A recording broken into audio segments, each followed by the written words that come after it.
afternoon. Thank you. I think a great place to start is to say congratulations to the Spryker team for this incredible event today. I wish more of my working days felt like this. Fresh food, outside sunshine. So well done, guys. Fantastic. Big thank you to Christina and Cassia from the Spryker team, who have been fantastic in, very much earned. Fantastically engaged in helping us get into this point. So thanks, guys. I'm joined today by three of my colleagues, Farish, Max, and Leonard. So if we've not already spoken to you today, please come and say hello over a beer or two tonight. I'll start with a brief story before I get into the main content. And Irene has talked about partnership and what is a partnership. So one of my internal partners is my PR marketing team, of course. And we worked very hard on the content, make sure it was engaging, it was interesting. And one of the things for me was, how do I control my nerves? Bit of breathing, bit of calm, bit of zen, all the good stuff.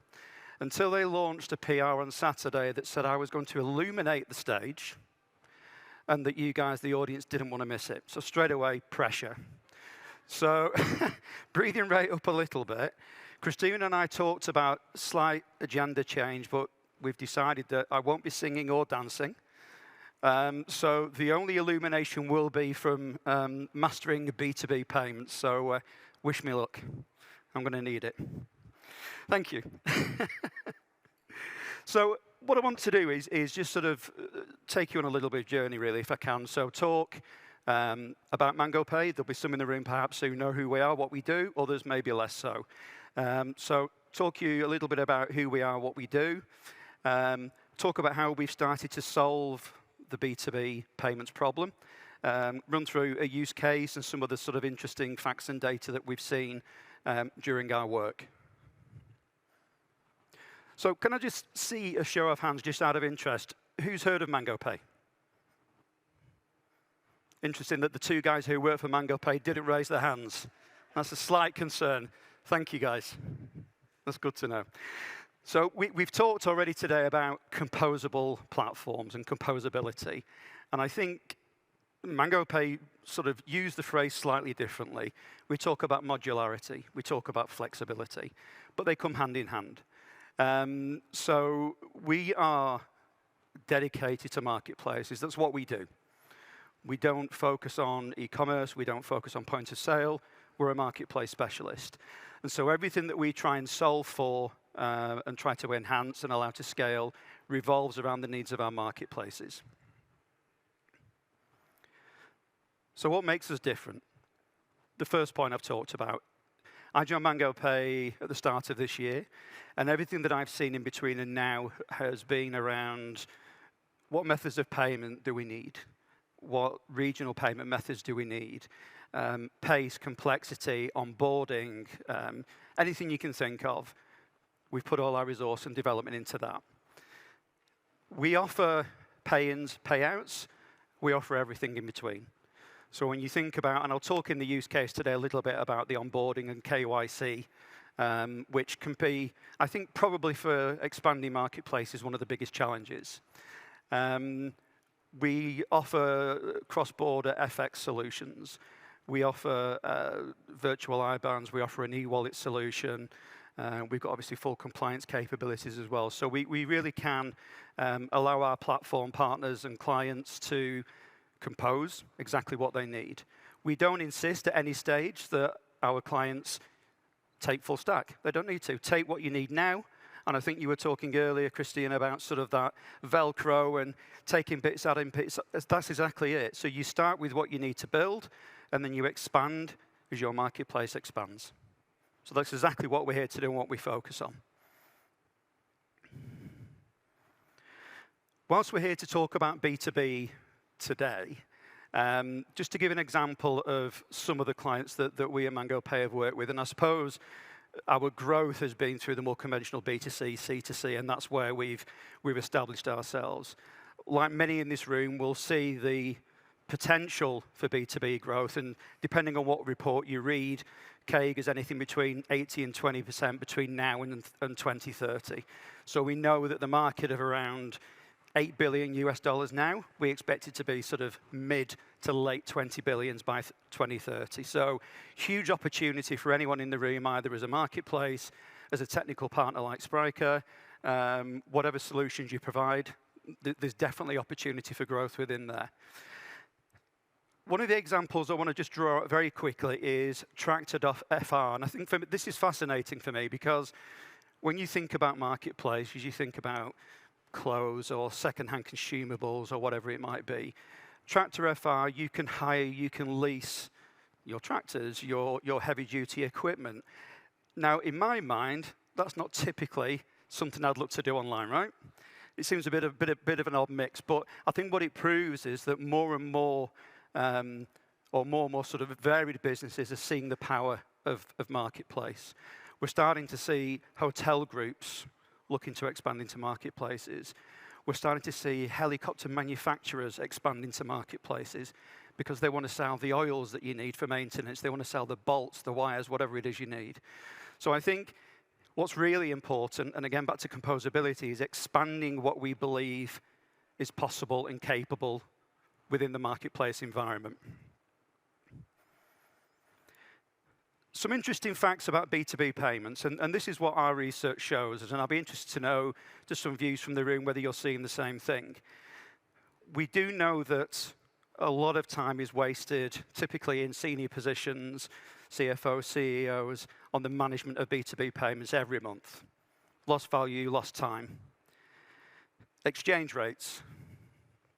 That in itself can be a whole maze of problem if you don't have an effective solution in place. And if you look at that stat there, 90% of businesses struggle to manage exchange rates in their B2B payments. How can you solve for that? How can you make yourself more efficient? And I think more interestingly now, of course, as more businesses see growth perhaps not being where they want it to be, tough economic conditions, a 10% drop in monthly revenue, I think is going to hit any business's P&L in a negative way. So we've got to think about how we can solve, everyone in this room, in whatever capacity you're involved with, how we can help to solve for these problems. The B2B payments problem, it's a very, very broad phrase.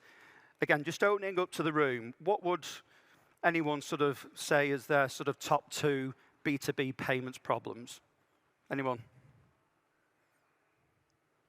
No? And that in itself is interesting, the fact that nobody's quite sure. That's the problem, right? What we've started to see is a few things, and this is really interesting. Payments, in my time in the industry, has always been the last part of the chain. So you'll typically get your platform set up, you'll get all the technical aspects working, you'll get your order chain, your ERP, whatever it is you need, that's all set up. How are we going to collect money? How are we going to send money out? So as usual, 6 weeks to go, Mangopay, you need to build this and you need to make it fantastic in 6 weeks. So that's number one problem, educating marketplaces to involve their payments providers, whoever they are, earlier in the process. Because not only can we solve for solutions, we can actually help and drive the journey in the direction that it needs to go in to make you more efficient. Second problem.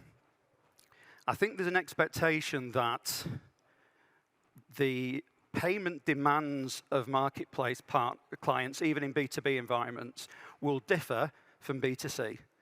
We're seeing the complete polar opposite.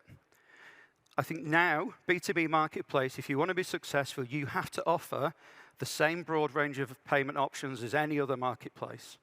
So that would include, usual card rails, wire, BNPL, receivable acquisition, whatever it might be. And you need to be thinking about that to make sure that, you're not seeing basket abandonment, you're not seeing loss of revenues. So again, an absolutely vital part of the process.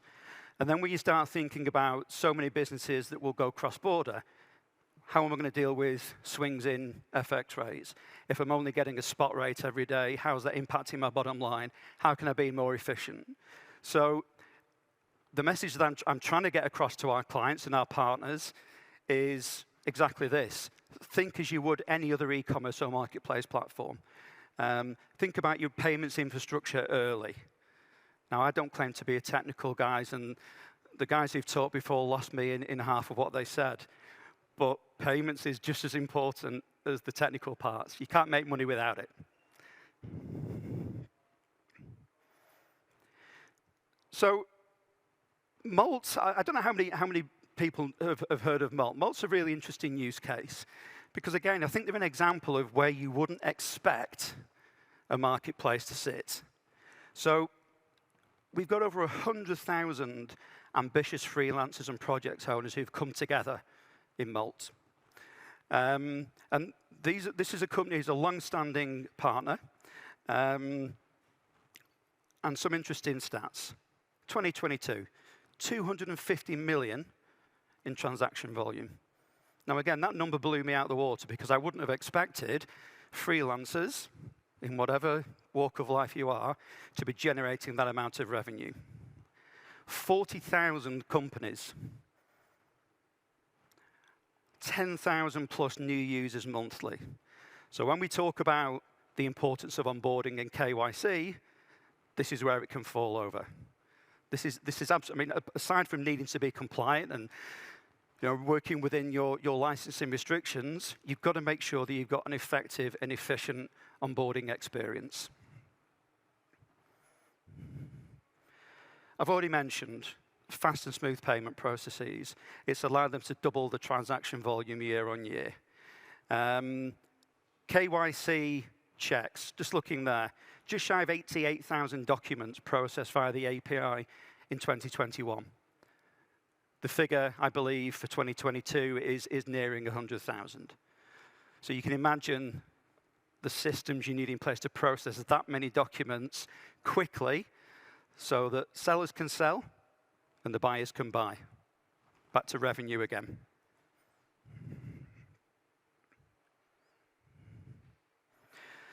So thinking back to the seamless payments potential and talking about composability, a lot of words we'll hear are flexibility, we'll hear scale, we'll hear growth. Without an effective platform in place, without an effective plan in place, that's going to be very, very hard to achieve. At Mangopay, we firmly believe in not one size fits all.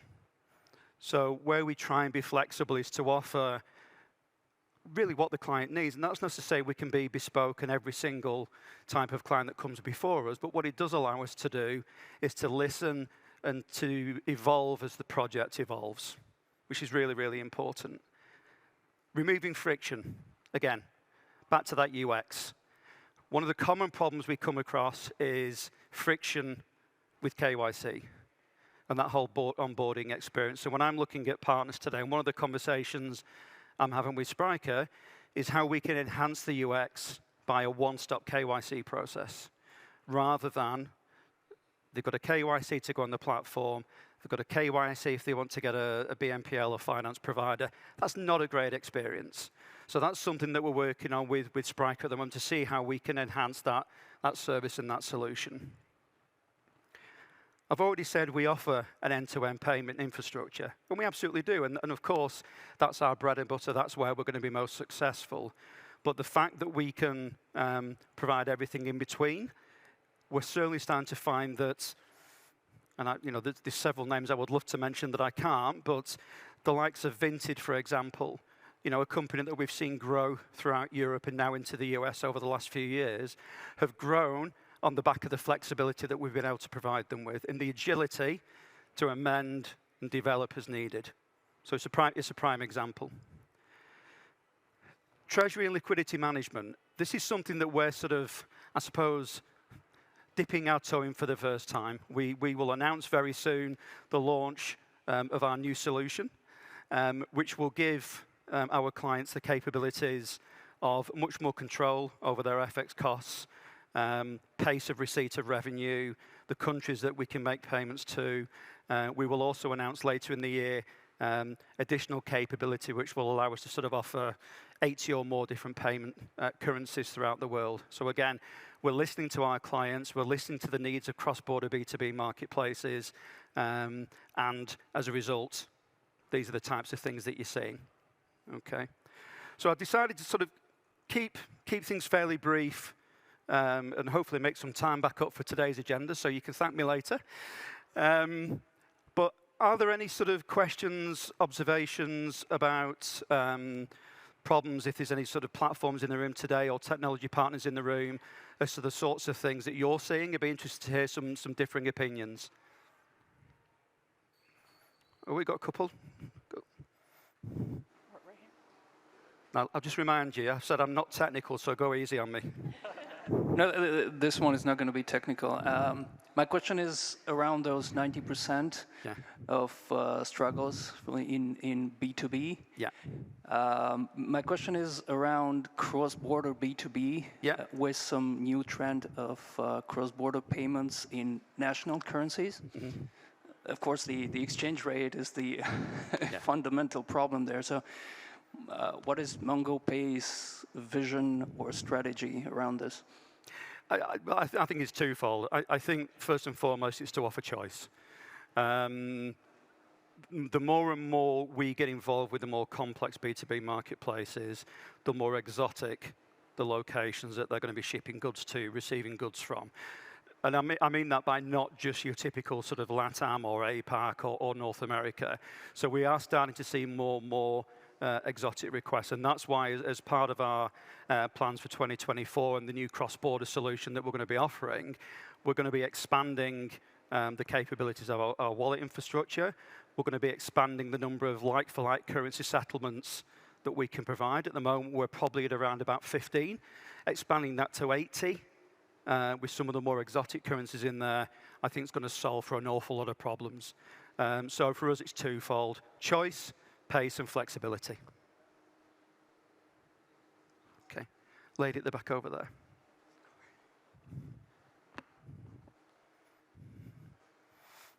Yeah, I'm going to bring up the F word, fraud. What type of fraud do you tend to see, and what do you have to offer to avoid it or to mitigate it? It depends what I can get away with, to be honest with you. No, I mean, it's a great question, and that's why, going back, are you sort of thinking about transactional fraud, or are you thinking about fraud through any sort of fraud? Okay. It's back to the KYC piece again. I think that we all know that, you know, for our requirements as licensed by the CSSF and our UK entity in the FCA, we've got to have absolutely watertight, robust KYC processes. And so that starts with the buyers, the UBOs, principal owners, to make sure that the structure and everything that sits behind it is what it should be. In terms of sort of day-to-day transactional fraud, part of our growth in 22 and into 23 was through merger and acquisition. So we acquired a company called NetOwn, who some of you may know as anti-fraud experts and experts in the dark web and account takeover and that sort of thing. So that acquisition was there to plug that gap. Be either upfront data, by fraud reporting, by fraud management, fraud control. So I think I can say with a great deal of confidence that NetOwn give us everything that we need, and that any fraud levels that we see, our expectation is to see those gradually decline over 24 and beyond. Okay. Any more? No? Everyone is waiting for coffee. The coffee break. I also would like a coffee. So you're in a very lucky position. This is the coldest room, right? So we are here in a better place. If you go to the customer stage, it's already like sweaty, and the developer stage, you don't want to be there. It's very hot. So thank you, Derrick. Thank you, Irina. It's been a pleasure. Very interesting, right? Never heard about this before.